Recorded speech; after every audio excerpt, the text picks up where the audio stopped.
अस्सलाम वालेकुम। मुराद स्टेट से अखलाक मलिक, न्यू मेट्रो सिटी। मौसम बारिश का, सोचा थोड़ी सी आपके साथ वीडियो शेयर कर लें सुहाने मौसम की। इंटर हो रहे हैं हम।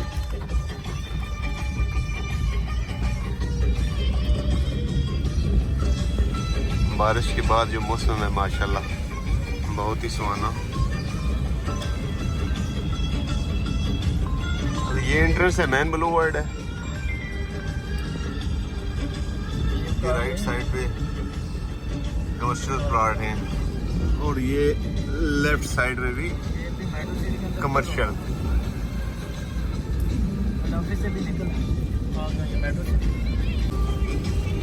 शुरू है, लोग कंस्ट्रक्शन कर रहे हैं।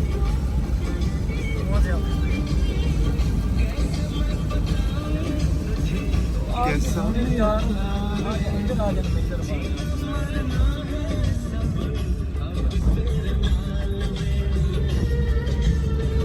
ये है जी ग्लो पार्क, आपने वीडियो देखी होगी पहले। कंस्ट्रक्शन का जो काम है वो तेजी से जारी है।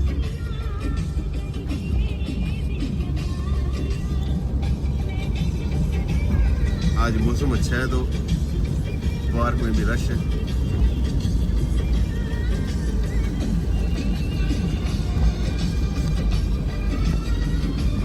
ये भी एक कुरैशी साहब का प्लाजा बन रहा है।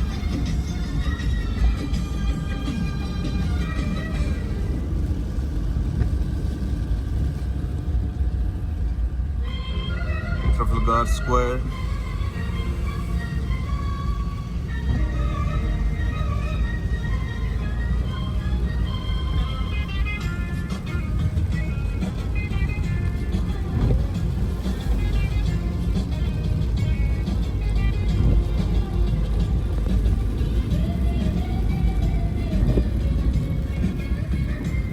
और ये हम पहुंच गए अपने ऑफिस में, मुराद स्टेट।